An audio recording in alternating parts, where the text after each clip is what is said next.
Benouari, donc dites-nous un peu vos perspectives. Si Macron n'est pas élu, je sais que je fais des plans sur la comète, mais... Je vais peut-être choquer. Nous n'avons pas à faire les préoccupations des Français. Nous devons nous demander qui est le candidat à même de refonder les relations algéro-françaises. Qui est le plus capable? Pour moi, c'est Marine Le Pen. Seule Marine Le Pen est à même de procéder à une refondation véritable des relations algéro-françaises. Et d'une manière générale avec les pays du Sud. Là, je vais vous laisser finir, Ali Benouari, mais là, pour un pavé dans la mare que vous lancez, c'est un gros. Mais bien sûr, bien sûr. Seul, du point de vue de l'intérêt de l'Algérie et de l'intérêt de la France, à long terme, j'observe que le Front National a toujours privilégié des relations de développement véritables, pas forcément pour de bonnes raisons, mais en tout cas, cantonner les populations du Sud, créer des conditions pour que les populations du Sud trouvent du travail chez elles et ne pas être aspirées en permanence pour venir en Europe. Ça, c'est un discours que moi je trouve intelligent, dans lequel je crois. Je ne crois pas que Macron puisse faire autre chose que ce que ses prédécesseurs ont fait. Je ne crois pas une seconde à cela.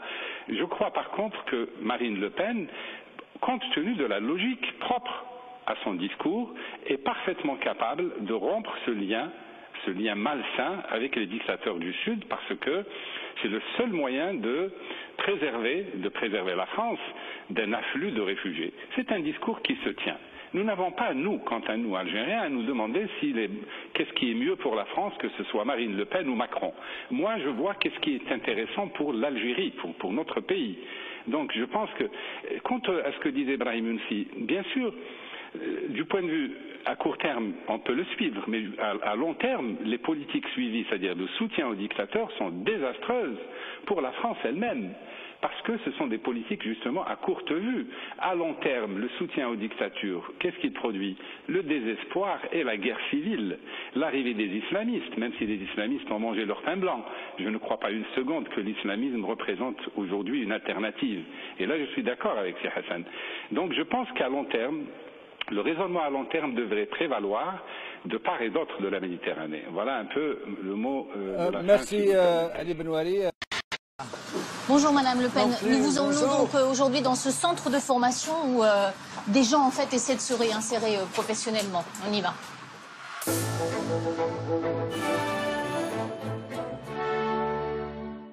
On peut enlever nos manteaux ici si vous voulez. Bonjour, bonjour mesdames et messieurs. Oui, enchanté, bonjour. Bonjour, c'est vous qui êtes formateur? Absolument. D'accord. Je vous présente la France de demain. Très bien. Nos futurs cuisiniers. Ça dure combien de temps cette formation? 8 mois. 8 mois. 8 mois. Madame Le Pen, vous avez parlé de taxation pour les entreprises justement qui vont embaucher les étrangers. Moi, je suis gabonaise d'origine, je suis naturalisée française, donc je me sens française. Je souhaiterais embaucher une cuisinière sénégalaise. En tant que jeune créatrice, est-ce que vous allez me taxer parce que justement, je vais fournir du travail à cette personne qui est qualifiée justement? Oui, je ne vais pas vous taxer vous. Je vais taxer l'intégralité des contrats étrangers. L'idée générale, si vous voulez, c'est la priorité nationale. C'est que je pense que en France, il est normal de donner une priorité d'accès à l'emploi aux Français. Mais Madame Le Pen, dans le domaine de la restauration, il y a 200 000 emplois non pourvus. Oui. Donc la préférence nationale n'a pas de sens dans non mais ce pardon, domaine. moi j'ai une toute petite explication à ça. C'est que c'est très mal payé. Qu'on utilise aussi l'immigration pour peser à la baisse sur les salaires. Voilà. Parce qu'on se dit, les gens, quand ils viennent d'un pays étranger, ils accepteront plus facilement de travailler à bas coût. Non, madame. Voilà. Le salaire est pareil pour tout le monde. Non, mais c'est d'accord, c'est très mal payé. Même les entreprises respectent ça. Mais madame, vous avez raison. Je viens, on ne va pas me faire travailler à bas coût. Non, non. Moi, je suis en France depuis 92. Je ne suis pas naturalisée française. Mais j'essaie de m'intégrer. J'ai 3 enfants qui sont nés en France, qui sont des Français. Ils font les études.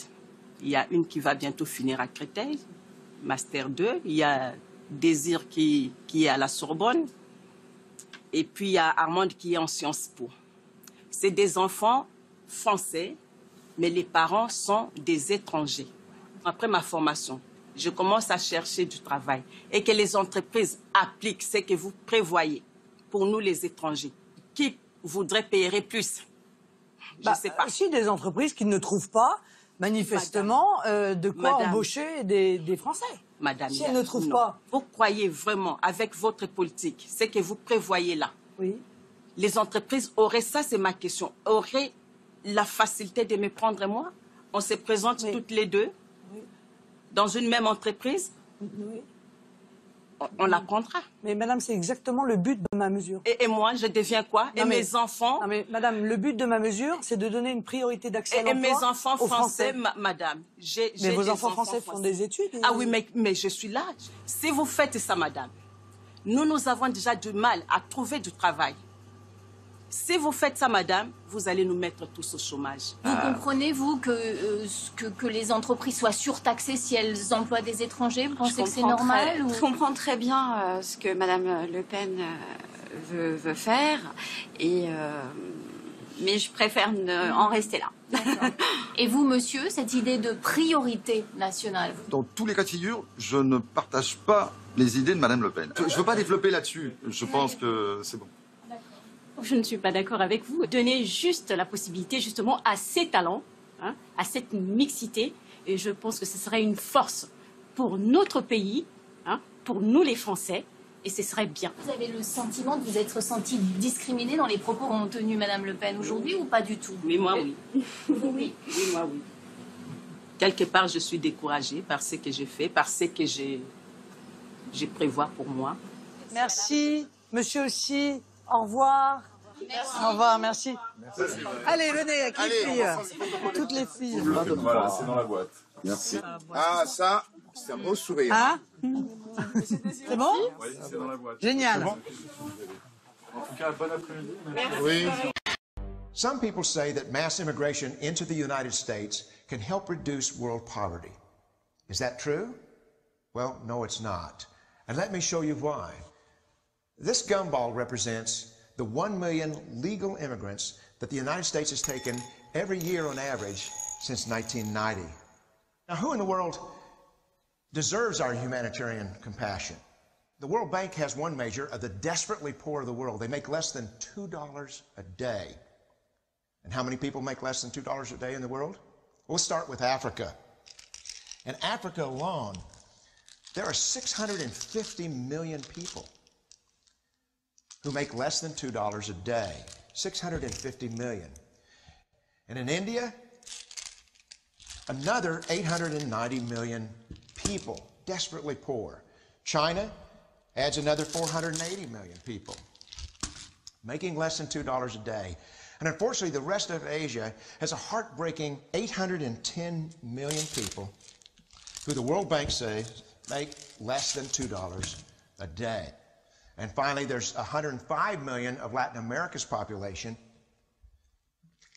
that are desperately poor. All told, the World Bank says there are 3 billion people in the world, 3 billion people who are desperately poor, making less than $2 a day. That's 3,000 gumballs. And every year, we take 1 million and suggest that we've somehow made a humanitarian difference. Of course, we don't pull our immigrants from these desperately poor populations, do we? These people are too poor, too sick, too disconnected to make it here as immigrants. We tend to pull our immigrants out of the better off poor of the world. And Mexico tends to define the type of immigrant that we bring here because the plurality of people come from Mexico. And Mexico is poor. How many people in the world live in countries that have average incomes lower than that of Mexico? And the World Bank tells us that that number is these 3 billion plus another 2.6 billion people. 5.6 billion people in the world who live in countries with average incomes below that of Mexico. That's 5,600 gumballs. And so what is it that the elites are telling us? They're telling us that when we take this 1 million immigrants, that we somehow or another are tackling world poverty. And we have to do it regardless of the effect on our unemployed, the working poor, the most vulnerable members of our society, regardless of the effect on our natural resources. Even if we went by the most radical proposals in Washington, which are to actually double our immigration to 2 million a year, which would totally overwhelm our physical, natural, and social infrastructures, we couldn't make a noticeable difference. And we may be really hurting the impoverished people of the world, because the million that we do take are among the most energetic, often the better educated, certainly the most dissatisfied people that, if they did not immigrate, would be the agents for change to improve the lot of all the people in these countries. The true heroes in the global humanitarian field are the people in these countries who have the wherewithal to immigrate to another country, but instead stay in their countries, to apply their skills to help their fellow countrymen. Unfortunately, our immigration system tends to entice these very type of people to abandon their countrymen. The impossibility of making even a dent is actually worse than it looks here, because last year, when we took 1 million immigrants, these countries added, births over deaths, 80 million more people into the impoverished population. And this year, Congress is bringing in 1 million legal immigrants. And this year, according to the United Nations, these countries are expected to add another 80 million people. And next year, you can be quite sure that Congress, unless stopped by the American voters, will bring in another 1 million immigrants. And these countries, unfortunately, will be adding another 80 million people into these impoverished nations. We could take 5 million a year, but we'd never get ahead of what's happening in these countries, not in this century. Don't you see? Immigration can never be an effective or significant way to deal with the suffering people of the world.